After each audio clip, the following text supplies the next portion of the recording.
Hello students, good morning. आज हम पढ़ेंगे हिंदी के संधि प्रकरण में स्वर संधि और व्यंजन संधि। हम गुजराती में पढ़ चुके हैं। यहाँ पर भी वही संधि के रूल्स यहाँ पर लगेंगे। यहाँ पर मैंने लिखे हैं स्वर अ, आ, ई, उ, रू, रू, ए, ऐ, ओ, औ। और यहाँ पर व्यंजन है क वर्ग यानी क, ख, ग, घ, ङ, च वर्ग च, छ, ज, य। ऐसे ट, त, प वर्ग, अंतस्थ य, र, ल, व और उष्माक्षर यहाँ पर मैंने लिखे हैं। आगे बढ़ते हैं। तो संधि के नियम है फर्स्ट अ प्लस अ प्लस आ, फिर भी आ प्लस आ ही बनेगा और दोनों आ मिलेंगे तो भी आ ही होगा। ई और ई। अब यहाँ पर ये ध्यान में रखना है ह्रस्व ई और दीर्घ ई। ह्रस्व ई यानी सिंपल, दीर्घ ई यानी ऊपर एक रेफ होगा तो वो दीर्घ ई होगा। तो ह्रस्व ई और ह्रस्व ई बनेगा तो दीर्घ ई, दोनों दीर्घ ई मिलेगा तो भी दीर्घ ई ही होगा। यहाँ पर ऐसे यहाँ पर नियम है, देख लो आप, दीर्घ ई प्लस ई तो भी दीर्घ ई ही होगा। आगे बढ़ते हैं, उसके रूल्स हमने पढ़े। अब एग्जाम्पल्स यहाँ पर फर्स्ट है अधिक क, तो क के अंदर अ है, फिर बाद में प्लस के बाद अ है तो अ प्लस आ बनेगा तो अधिकाधिक।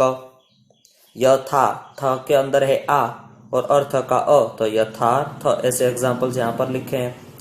फिर कवि, व के अंदर ई, ह्रस्व ई। इंद्र का ई, वो भी ह्रस्व है, ह्रस्व ई बनेगा दीर्घ ई, कविंद्र। देवी, तो व के अंदर दीर्घ ई। इच्छा का ई जो है वो ह्रस्व है और ह्रस्व दीर्घ ई होगा, देवी इच्छा। आगे ओ प्लस ओ तो दीर्घ उ प्लस ह्रस्व उ इज इक्वल टू दीर्घ उ। फिर अ प्लस ए, अ प्लस दीर्घ ई ए, आ प्लस ह्रस्व ई ए, आ प्लस दीर्घ ई ए। अ प्लस ओ होगा, अ प्लस दीर्घ उ तो भी ओ ही होगा। यहाँ पर ऐसे पूरे हमने रूल्स लिख दिए हैं, एक बार समझ लो फिर से। अ ई ए, आ ई ए, अ उ ओ। एग्जाम्पल्स भानु, न के अंदर उ, ह्रस्व उ है, उदय का उ वो भी ह्रस्व है, दोनों ह्रस्व उ मिलेगा तो बनेगा दीर्घ उ तो भानुदय। वधु, ध के अंदर उ, दीर्घ उ, उर्मी का दीर्घ उ तो वधूर्मी, वधु दीर्घ उ। उत्सव का उ ह्रस्व है तो वधूत्सव। देव इच्छा, व के अंदर अ, इच्छा का ई, ह्रस्व ई, अ प्लस ई तो ए बनेगा तो देवेच्छा। यथा, थ के अंदर आ, इष्ट का ह्रस्व ई, आ प्लस ई ए यथेष्ट। महा, ह के अंदर आ, ईशत महेश। अब यहाँ पर और नियम, आ प्लस उ ओ, आ प्लस दीर्घ उ ओ, आ प्लस रू अर, आ प्लस रू अर, अ प्लस ए ऐ, आ प्लस ए ऐ, ओ प्लस ओ औ, आ प्लस ओ औ। फिर से एक बार देखो आप, सिर्फ ह्रस्व और दीर्घ ओ। सिंपल में यही ध्यान में रखना है, ये स्वर संधि है तो स्वर प्लस और एक स्वर है, उसके साथ एक नया स्वर अक्षर यहाँ पर हमें दिखाई देता है और नया शब्द हमें मिलता है। उसके एग्जाम्पल्स पूजा, जो के अंदर आ और उत्सव का उ, जो ह्रस्व उ है तो पूजोत्सव। ब्रह्म, ऋषि, म है, ब्रह्म का म जो है अ है, रू यानी रू, अ प्लस रू तो बनेगा अर तो ब्रह्म अर्षि, ब्रह्मर्षि। एक क के अंदर अ प्लस ए ऐ एकई क। झ ल ओ घ, ल के अंदर अ और ओ घ तो जलौ घ, अ प्लस ओ इज इक्वल टू औ। महा औषधि आ plus. Hello students, good morning. आज हिंदी में संधि प्रकरण में स्वर और व्यंजन संधि के बारे में पढ़ेंगे। पहले के वीडियो में स्वर संधि के बारे में हम पढ़े और भी कुछ नियम हम आगे बढ़ते हैं पढ़ने के लिए। स्वर संधि। स्वर संधि के नियम यहाँ पर लिखे, ई प्लस अ बनता है य, पर ई और अ कहाँ के बारे में यहाँ पर बात हो रही है, तो ई यानी आगे वाले शब्द में पीछे का वर्ण ई होना चाहिए। प्लस के बाद जो शब्द है उसमें आगे वाला वर्ड अ के साथ शुरू होना चाहिए, तब बनेगा यह। इसी तरह से आगे ई रस्वई और ई दीर्घई के साथ आ जुड़े तब बनता है या। ऊ के साथ अ जुड़े बनता है व। ऊ के साथ आ जुड़े बनता है वा। ई के साथ ए जुड़े तब बनता है ये। अब यहाँ पर एक बहुत ध्यान से सुनना है और समझना भी है। ए, आई, ओ, औ के पश्चात यानी बाद में कोई भी स्वर आए तब ए के स्थान पर अय, आई के स्थान पर आए, ओ के स्थान पर अव और औ के स्थान पर आव आता है। एग्जाम्पल्स यहाँ पर लिखे हैं मैंने।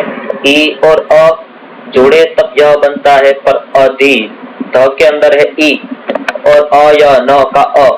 अब ई और अ जब बनता है तब बनता है य। अब अध प्लस य प्लस अयन बना अध्ययन। वी के अंदर ई है और अर्थ का अ बना है व्यर्थ। ई और दीर्घ ई के साथ आ जुड़े तब बनता है या।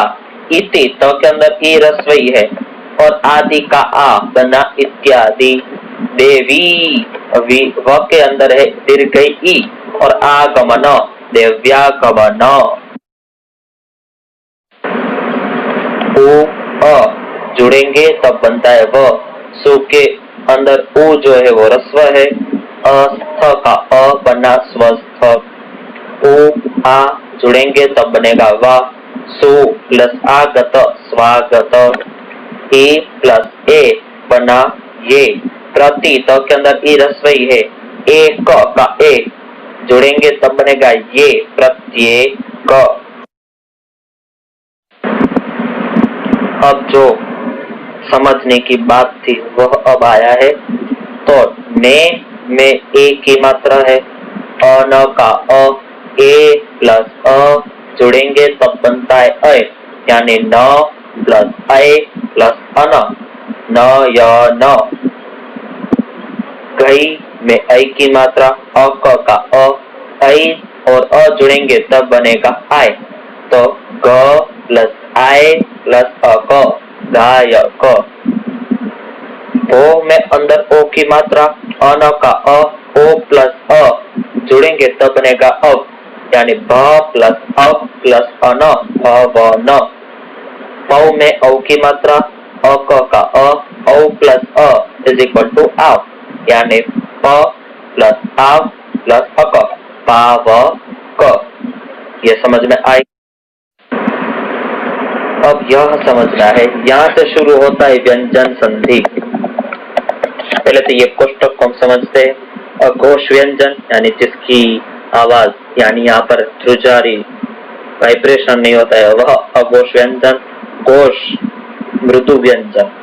अंतस्थ व्यंजन अंत यानी अंदर से। उष्म व्यंजन गर्म हवा बाहर निकले वह उष्म व्यंजन। यहाँ पर लिखा हुआ है क ख अघोष है, ग घ और ङ घोष व्यंजन है। अंतस्थ यरलव उष्म व्यंजन श श स और ह। अघोष च छ घोष ज ज य अघोष ट ठ घोष ड ढ ण अघोष त थ घोष द ध न अघोष प फ घोष ब भ म। शॉर्ट में समझे तो क वर्ग में क ख ग घ ङ, च वर्ग में च छ ज ज य, ट वर्ग में ट ठ ड ढ ण, ट वर्ग में त थ द ध न, प वर्ग में प फ ब भ म। ये 5 वर्ग है और ये साइड वाले अंतस्थ यरलव उष्म श श स ह। इस टेबल को आपने समझ लिया होगा। आगे बढ़ते हैं। व्यंजन संधि। संधि से पहले शब्द कैसे होते हैं, संधि के बाद शब्द कैसे बनते हैं और कैसे बनते हैं उसके लिए नियम पढ़ना जरूरी होता है। तो यहाँ पर लिखा है क च ट त प, जो हम आगे वर्ग समझे उसके बारे में, और अनुनासिक वर्ण को छोड़कर जो नाक से न बोला जाए वह वर्ण है उनको छोड़कर दूसरा कोई स्वर अथवा घोष व्यंजन हमने शब्द पढ़े थे, उस शब्द को लेकर जब साथ में जुड़े तब क च ट त प के शुरू होने पर तीसरा वर्ग जो होता है, तीसरा अक्षर जो होता है वहां पर जुड़ता है। जिस तरह से क वर्ग का तीसरा है क ख, ग तीसरा आया, च वर्ग का च छ, झ तीसरा आया, ट वर्ग का ट ठ, ड तीसरा आया, ट वर्ग का त थ द तीसरा आया, प वर्ग का प फ ब तीसरा आया। यहाँ पर लिखा है इन उदाहरणों में, यहाँ पर जो दिए गए उस उदाहरणों में तो क का ग हुआ, ट का ड, त का द और प का ब आया है। वाक प्लस ईश्वरी, वागीश्वरी क है और यहाँ पर ई है, ठीक है, इसलिए क का तीसरा हुआ ग, वागीश्वरी। दिक प्लस गज, ग शब्द घोष व्यंजन है, हमने टेबल में पढ़ा ही, इसलिए क का बना ग, दिग्गज। दिक प्लस भ्रांति, भ है वह भी घोष व्यंजन शब्द है, इसलिए क का बना ग, दिक भ्रांति। षट प्लस आनन, यह अनुनासिक वर्ण नहीं है, इसलिए क्या हुआ, ट का हुआ ड, षडानन। सत प्लस आनंद, त का हुआ द, सदानंद। अप प्लस ज, प का तीसरा वर्ड होगा ब, इसलिए अब ज। ये फर्स्ट और सेकंड नियम, सेकंड रूल में जाते हैं। तो क च ट त प के बाद फिर अनुनासिक व्यंजन आए तो पहले में क्या था, अनुनासिक वर्ण को छोड़कर, अब है अनुनासिक व्यंजन को लेकर आए तो क च ट त प के स्थान पर क्रमशः उसका पांचवा शब्द क वर्ग का कौन सा था, क च ट त, क ख ग घ ङ, च छ ज झ ञ, ट ठ ड ढ ण, त थ द ध न। पांचवा वर्ड आपको समझ में आ ही गया होगा। इस उदाहरण में तो देखो क के पश्चात म, ट के पश्चात म तथा त के पश्चात म और न अनुनासिक व्यंजन आए हैं।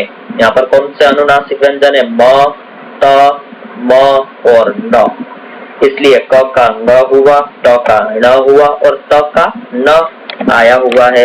वाक मय, म अनुनासिक व्यंजन है, इसलिए क का पांचवा वर्ड हुआ व, वांगमय। षट मास, ट का पांचवा वर्ड था ण, इसलिए क्षण मास। तत्मय, त का पांचवा वर्ड है न, इसलिए तन्मय। जगतनाथ, त का पांचवा वर्ड था न, जगन्नाथ। समझ में आ ही गया होगा। आगे बढ़ते हैं।